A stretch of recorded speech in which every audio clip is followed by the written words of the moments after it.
Você acompanha Jornal da Rede Alesp. E estamos de volta aqui com o Jornal da Rede Alesp com mais informações para você. A comemoração do Dia das Mães no domingo se aproxima e o consumidor precisa ficar atento nas compras de produtos têxteis. As alergias são apenas alguns dos problemas ocasionados por produtos inadequados. Por esse motivo, o IPEM São Paulo, Instituto de Pesos e Medidas do Estado de São Paulo, alerta sobre os cuidados necessários na compra desses itens, inclusive os eletrodomésticos. As informações contidas na etiqueta são fundamentais e precisam seguir critérios específicos. Devem conter 6 informações em português, 3 sobre o fabricante ou importador, incluindo uma marca, CNPJ e o país de origem, e outras 3 informações sobre o produto em si. A composição têxtil, os símbolos de cuidados com a conservação do produto e a informação de um tamanho. A etiqueta também deve conter elementos de orientação para a conservação e tratamento do produto. O tamanho das peças de vestuário pode ser indicado por numeração ou letras. No caso de irregularidades, as empresas autuadas têm 10 dias para apresentar defesa ao órgão. De acordo com a Lei Federal 9.933 de 1999, as multas podem chegar a R$ 1.500.000. Vamos falar agora sobre a eficácia do programa Cidade Legal do governo do estado. Pelo decreto estadual 52.052, ficou instituído o Programa Estadual de Regularização de Núcleos Habitacionais, Cidade Legal, destinados a auxiliar municípios mediante a orientação e apoio técnicos nas ações municipais de regularização de parcelamento do solo e de núcleos habitacionais. Sobre esse assunto, nós vamos conversar agora com o deputado Dr. Jorge do Carmo, do PT. Boa tarde, deputado Jorge do Carmo. Tudo bem com o senhor? Boa tarde, Fábio. Boa tarde, o da TV Alesp. Tudo bem, graças a Deus. E você? Tudo bem, graças a Deus. Deputado, para que o nosso espectador em casa entenda direitinho aí do que a gente está falando, do que se trata exatamente esse programa Cidade Legal aqui do governo do estado?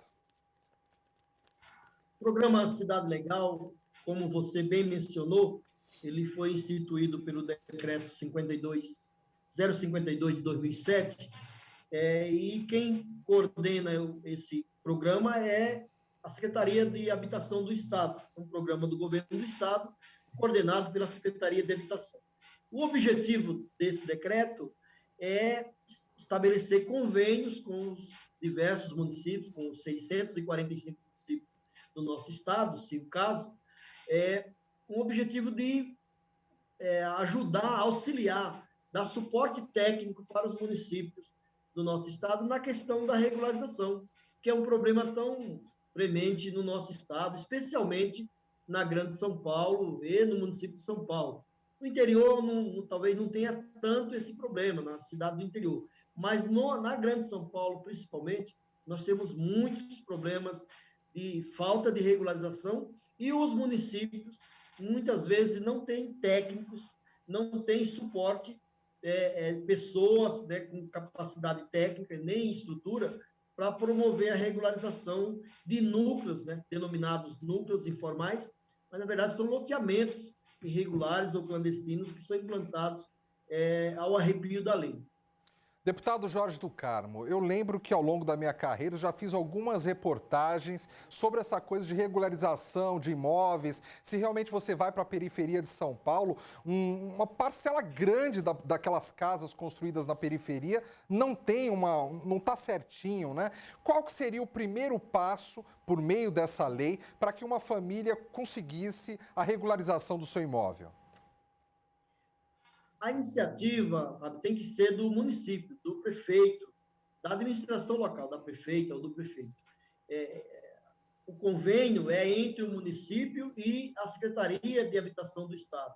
Então, a pessoa, o munícipe, a pessoa que mora no loteamento irregular, clandestino, como você mencionou, o primeiro passo é procurar a prefeitura e saber se a municipalidade firmou esse convênio com o governo do estado, porque isso é de iniciativa do prefeito, do administrador municipal. E aí sim, a partir desse convênio, firmando esse convênio com o governo do estado, com a Secretaria de Habitação, aquele município poderá ter, o município poderá ter o seu lote regularizado, claro, desde que haja investimento e vontade política, principalmente, tanto do administrador municipal, do prefeito ou da prefeita, bem como do secretário de Habitação, que coordena esse programa, que destina recursos para investimento nesse programa Cidade Legal, que tem um nome bonito.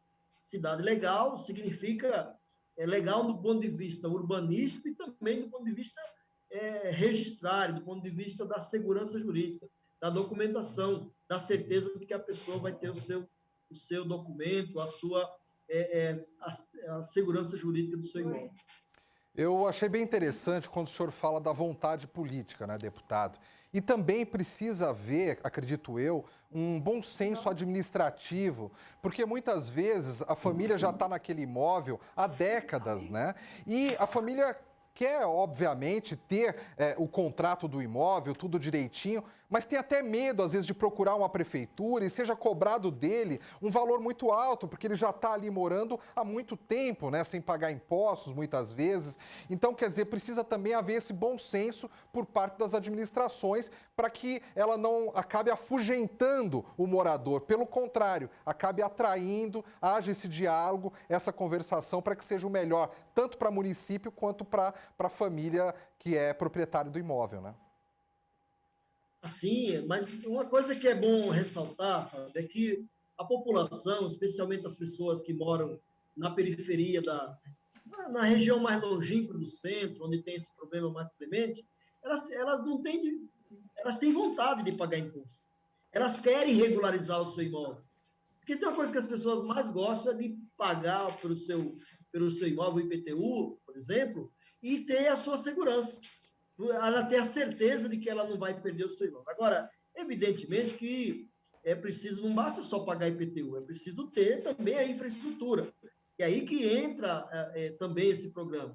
A vontade política que eu me referi. Se o prefeito não assumir esse compromisso, e aí eu quero contar rapidamente, eu fui secretário de Habitação no município de Ferraz de Vasconcelos em 2006, 2007. E lá nós incluímos, através do Zona Especial de Interesse Social, que é o zoneamento que é permitido a regularização, nós incluímos 64 loteamentos para a possibilidade de regularização naquele município, através do convênio do município com o programa Cidade Legal.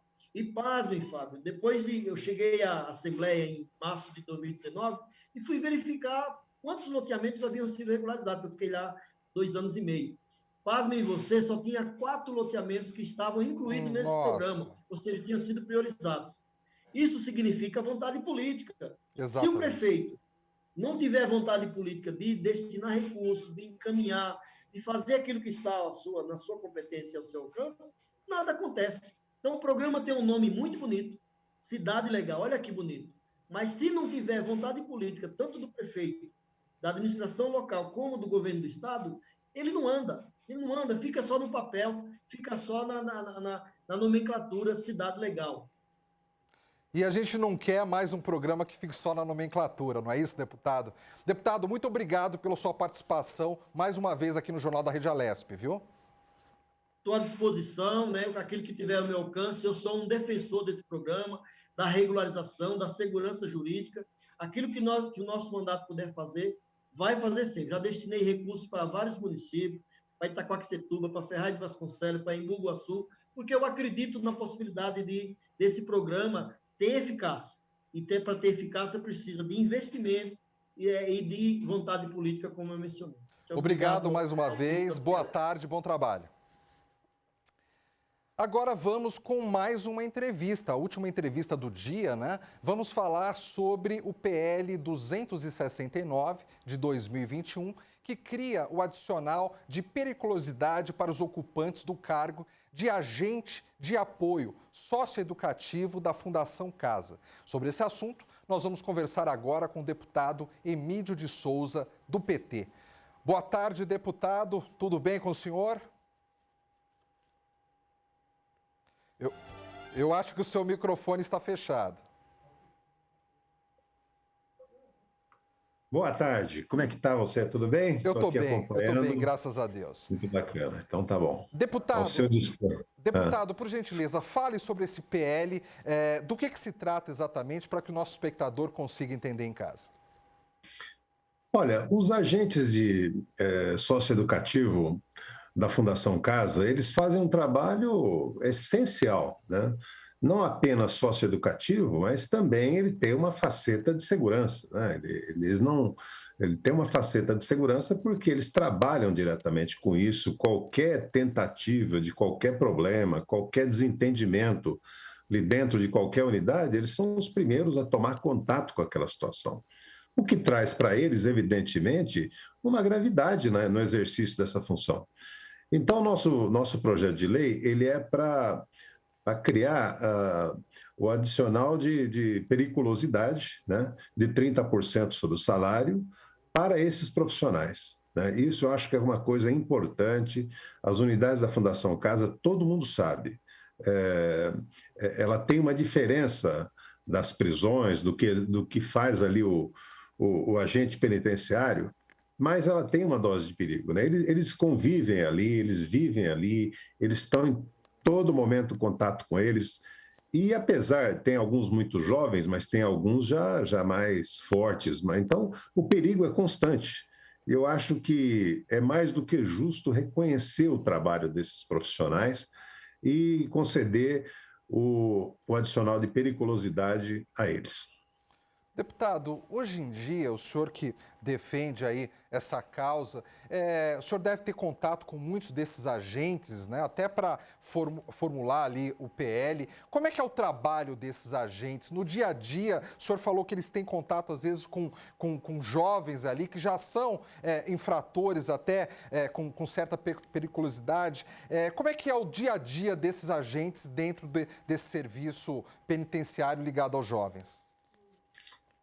É isso. Hoje, você sabe que muita gente, infelizmente, as organizações criminosas e mesmo o delinquente comum, eles recrutam pessoas muito jovens para o crime, infelizmente. E aí você tem uma quantidade enorme de adolescentes em conflito com a lei, né? Então, eles precisam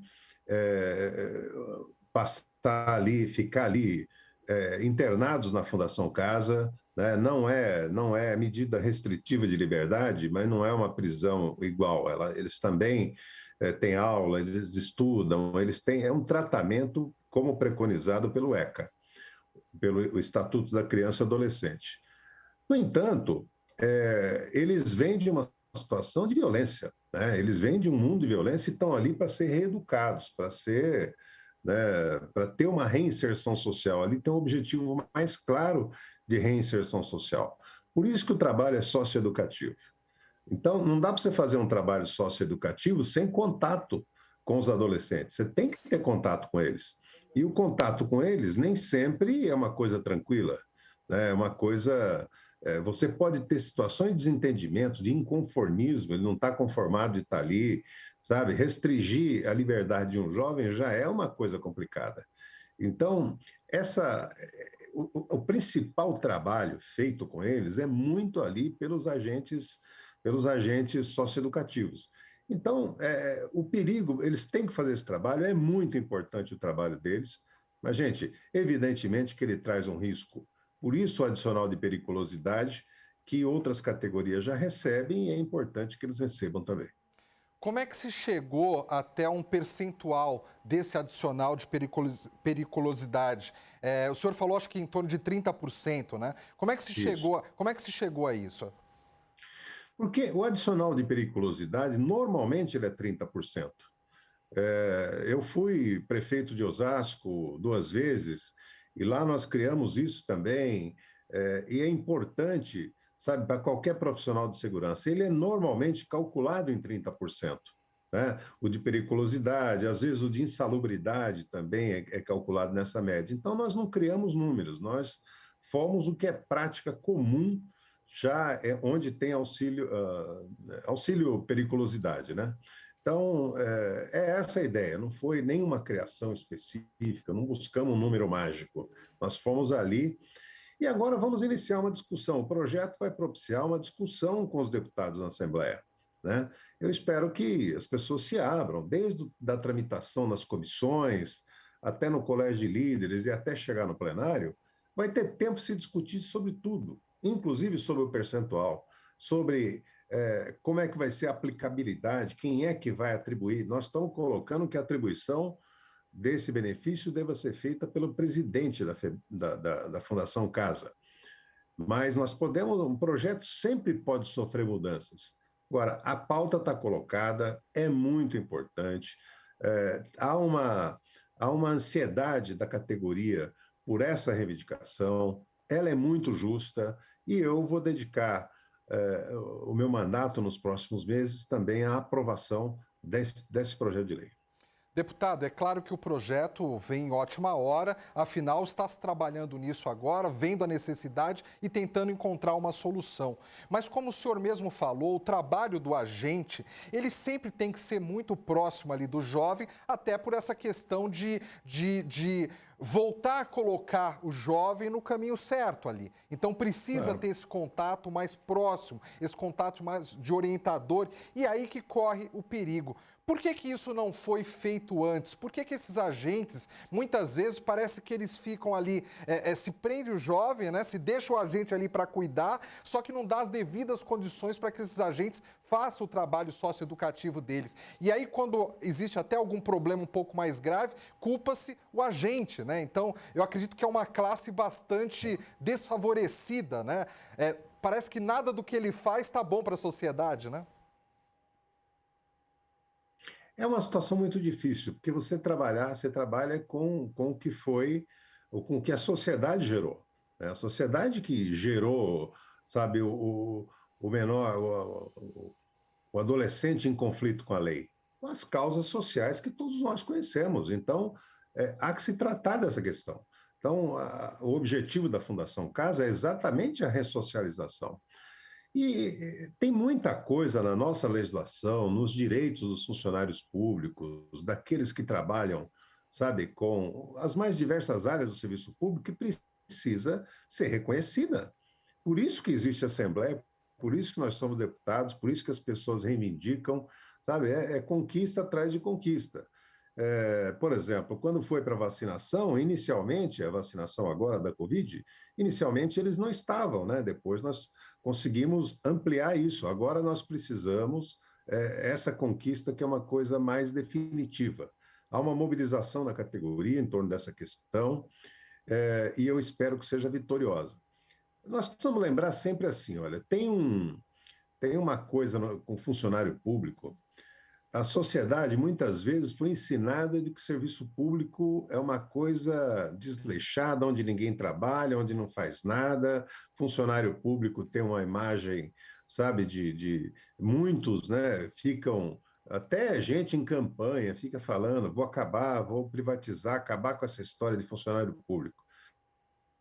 A verdade é que você só sabe do valor do funcionário público numa situação como a pandemia que nós vivemos. Aí que as pessoas descobriram o valor do SUS, o valor da auxiliar de enfermagem, do enfermeiro, do médico, de quem perdeu a vida, né? São centenas de enfermeiras que perderam a vida e também muitos médicos perderam a vida no combate à Covid-19.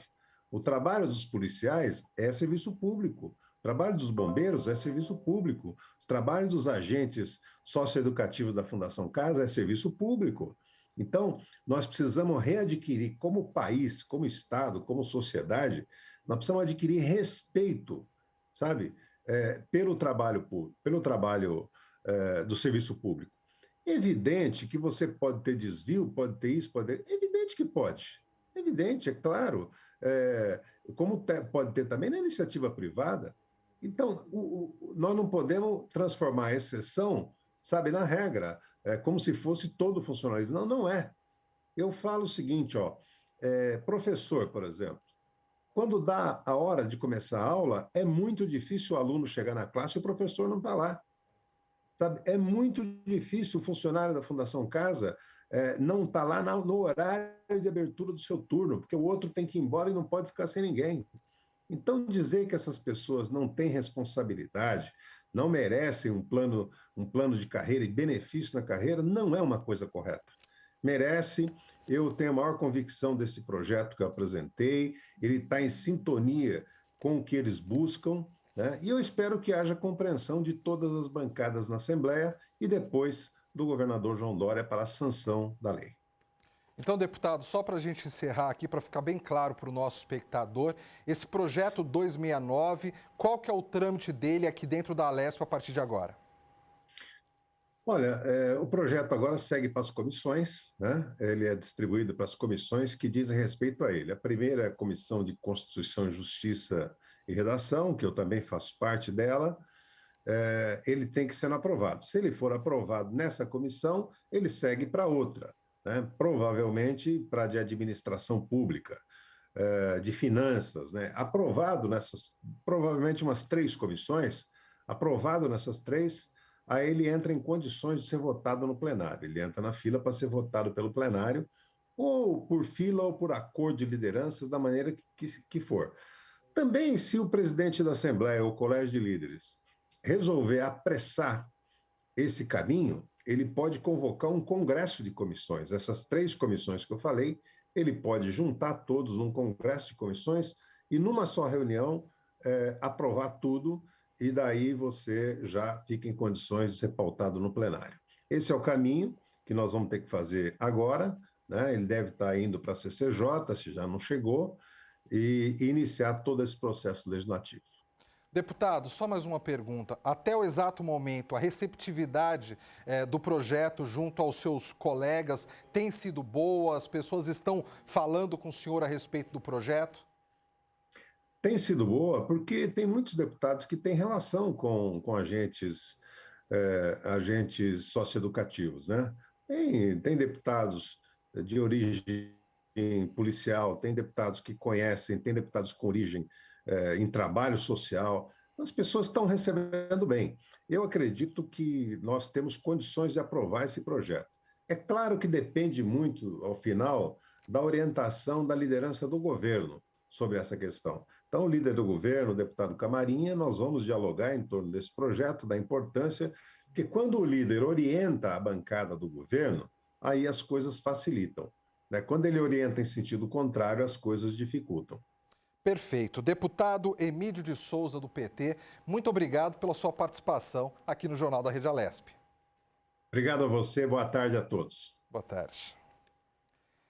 E agora nós estamos aqui no nosso estúdio com a repórter Carolina Franca. Ela que vai apresentar daqui a pouco o Tribuna Virtual, não é isso, Carolina? Exatamente, Fábio. Boa tarde ao Fábio e a todos que nos assistem. Após o jornal, a gente inicia o Tribuna Virtual com espaço para os deputados falarem aí de assuntos do mandato, né, do seu interesse para a população. A gente sabe, né, Fábio, que devido à Covid, a gente está com os trabalhos aqui da Assembleia Legislativa de São Paulo acontecendo remotamente.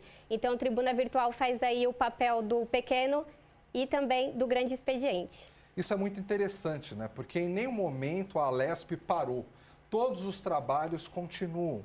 E o Tribuna Virtual ele serve para isso. É um momento que o deputado tem de muitas vezes prestar contas do seu trabalho para o seu eleitorado, para a população paulista, né? É uma oportunidade de ele chegar aqui e falar durante alguns minutos sobre um assunto que é uma causa dele, que ele defende aqui dentro da Alesp, né? Exatamente, Fábio. É um espaço importante, né, gente? Antes da pandemia, de maneira presencial, havia o pequeno e o grande expediente, que faz esse papel dos deputados de falar diretamente com a população sobre esses assuntos do mandato e também das atividades aqui da casa. Então, para eles continuarem com esse espaço importante, o Parlamento Paulista, a TV Alesp, disponibiliza o Tribuna Virtual exatamente para fazer isso, né? Para que eles consigam falar com a população sobre os temas de importância. Perfeito. Então, desejo para você um ótimo programa. E o Jornal da Rede Alesp fica por aqui. O Jornal da Rede Alesp fica por aqui. Nós voltamos amanhã no mesmo horário. Muito obrigado pela sua audiência mais uma vez e até o próximo jornal.